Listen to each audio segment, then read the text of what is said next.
हाँ जी, I want to say something. Of course you say. Sir, अभी जो बात हो रही है वो बीजेपी वर्सेस कांग्रेस की हो रही है, राष्ट्रहित की बात नहीं हो रही है। राष्ट्रहित के लिए क्या जरूरी है? एक स्टेबल पूरी मेजॉरिटी की सरकार जो 2024 में बीजेपी के अतिरिक्त तो कोई दे नहीं सकता। Principal opposition party Congress India गठबंधन में 300 सीटों से ज्यादा पे जब लड़ेगी नहीं तो पूर्ण बहुमत की सरकार कहां से आएगी? विकास कहां से होगा? स्टेबिलिटी आईएनडीआई के साथ लड़ेंगे। तो वो जो खिचड़ी सरकार है वो पुल्स एंड प्रेशर के साथ, कानून और इन्वेस्टिगेटिंग एजेंसी के साथ ज्यादा खिलवाड़ करेगी, ज्यादा मोल भाव करेगी और ईडी सीबीआई का ज्यादा दुरुपयोग होगा। लोग मुझसे तुरंत पूछेंगे तो इनसे सवाल क्यों नहीं पूछा कि क्या अभी हो रहा है?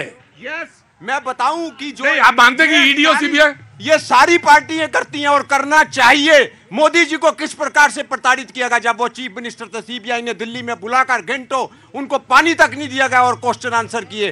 देश की कॉन्स्टिट्यूशनल सीट पर बैठे व्यक्तियों से मैं एक और सवाल पूछना चाहता हूं कि इन्वेस्टिगेटिंग एजेंसियों की क्रेडिबिलिटी इतनी कम क्यों होती चली जा रही है, जबकि एक मुख्यमंत्री आधा दर्जन बार रिफ्यूज कर लिया तो वो क्या स्टेप उठा?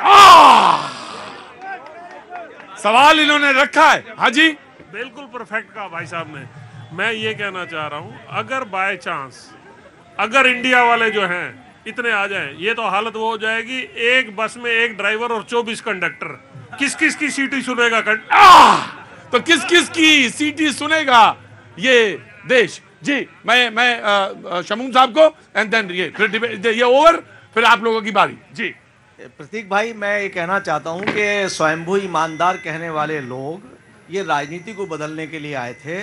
आज आखिर क्या हो गया? हम यही तो कहते थे कि राजनीति से परिवर्तन नहीं होगा और आज वो चीज़ साबित हो गई है कि अन्ना ने और हमने मिलके ये तो कहा था भाई तुम पॉलिटिकल पार्टी बना रहे हो, कहीं ऐसा नहीं कि तुम और गंदगी में जाके फंस जाओ। जहां से राजनीति की गंदगी खत्म होती है वहां से अरविंद केजरीवाल एंड लेकिन उन्हें पंजाब में भी मिला, यहाँ से जाने के बाद पंजाब में भी लोगों ने चुना, तो इसका मतलब लोग कहीं ना कहीं तो विश्वास कर ही रहे हैं। देखिए प्रतीक भाई, पंजाब की स्थिति और यहाँ की स्थिति दोनों को अगर आप दोनों का विश्लेषण करेंगे तो दोनों जगह फेल हैं। मैं आज आपसे ये कह दूं कि सिर्फ अरविंद केजरीवाल ने भ्रम पैदा किया, जैसे कांग्रेस ने 60 साल के अंदर भरमाया, मुसलमानों को वोट बैंक बनाया। आज मैं ये बात कह सकता हूं कि उत्तराखंड के अंदर हमने मदरसों में जाके, हमारे माननीय मुख्यमंत्री जी ने कहा कि इन बच्चों को जो मदरसों में पढ़ते हैं, हमारे पुष्कर सिंह धामी जी ने, कि इन्हें डॉक्टर भी बनाओ, इंजीनियर भी बनाओ, और आज वो उनमें परिवर्तन आ रहा है। वोट बैंक से निकल करके वो असलियत की तरफ आ रहे। क्यों आ रहे हैं? कि आज के प्रधानमंत्री ने निष्पक्ष होकर कहा सबका साथ, सबका विकास, सबका विश्वास, और यही नहीं पूरे विश्व को यह संदेश दिया G20 के मौके पर कि अगर पूरे विश्व के अंदर आप ये चाहते हो कि इंसाफ आए तो सबका साथ, सबका विकास, सबका विश्वास। जी जनाब अली पवन जी, आम आदमी पार्टी, सारे सवाल आपकी तरफ।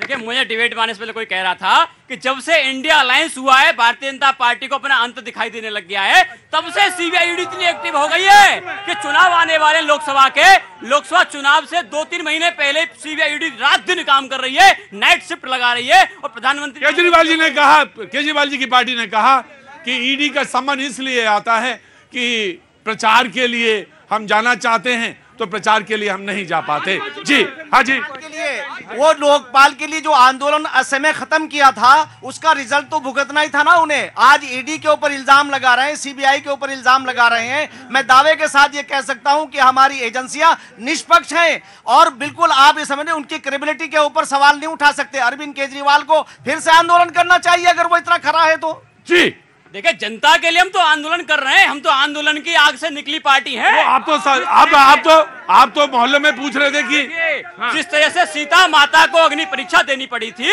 हम तो 10 साल से अग्नि परीक्षा दे रहे हैं, लेकिन भारतीय जनता पार्टी 10 साल से एक भी पैसे का घोटाले का सबूत साबित नहीं कर पाई, क्योंकि माता सीता की तरह अरविंद केजरीवाल मॉडल पवित्र है, लेकिन भारतीय जनता पार्टी में जहां पत्थर मारेंगे इनके भ्रष्टाचारी के सर पर जाकर ही गिरेगा।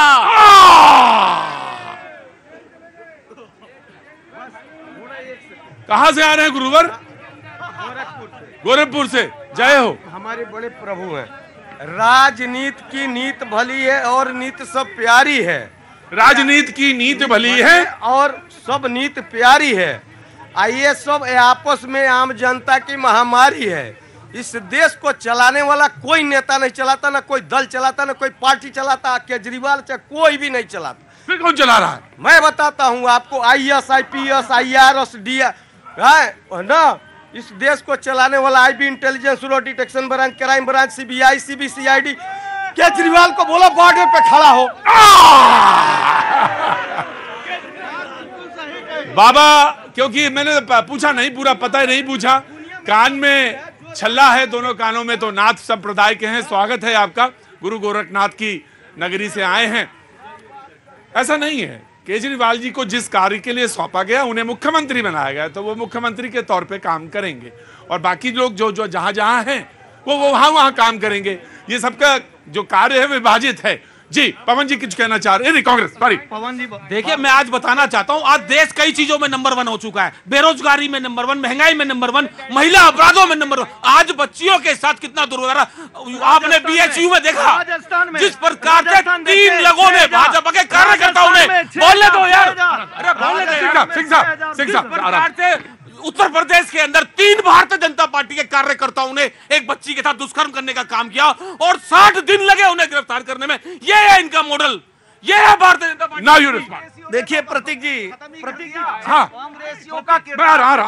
प्रतीक जी, 6000 महिलाओं पे दुष्कर्म होता है। हम तो कहते हैं बहनें सबकी बहनें होती हैं, लेकिन इनके मंत्री कहते हैं कि नहीं, वो मर्दों का प्रदेश है। और कांग्रेस के एक विधायक एक महिला के साथ 2 महीने दुष्कर्म करते रहे, पुलिस उनको इसलिए गिरफ्तार नहीं करती थी कि वो कांग्रेस के विधायक है। आज देश बदल गया, हम महिला सशक्तिकरण पे कार्य करते हैं, महिला अपराध पर काम करते हैं। हम तो कहेंगे, देखिए आम आदमी पार्टी कह रहे थे हम आंदोलन से जन्मे, निश्चित तौर पे आंदोलन से आप जन्मे, लेकिन कब आम आदमी पार्टी से आप भ्रष्टाचारी पार्टी हो गए। 10 लाख का टॉयलेट, 20 लाख का पर्दा, 40 लाख का मकान, पता नहीं क्या क्या करोड़ों का हो गया कि अब दिल्ली की जनता सोच रही कि भ्रष्टाचारी पार्टी को कब मौका मिले और कब विदा करें। राम दुलार गौंड इन्हीं के उत्तर प्रदेश से विधायक हैं। अभी उन्हें गिरफ्तार किया गया है, बलात्कार के आरोप में साबित हो गया उन पे।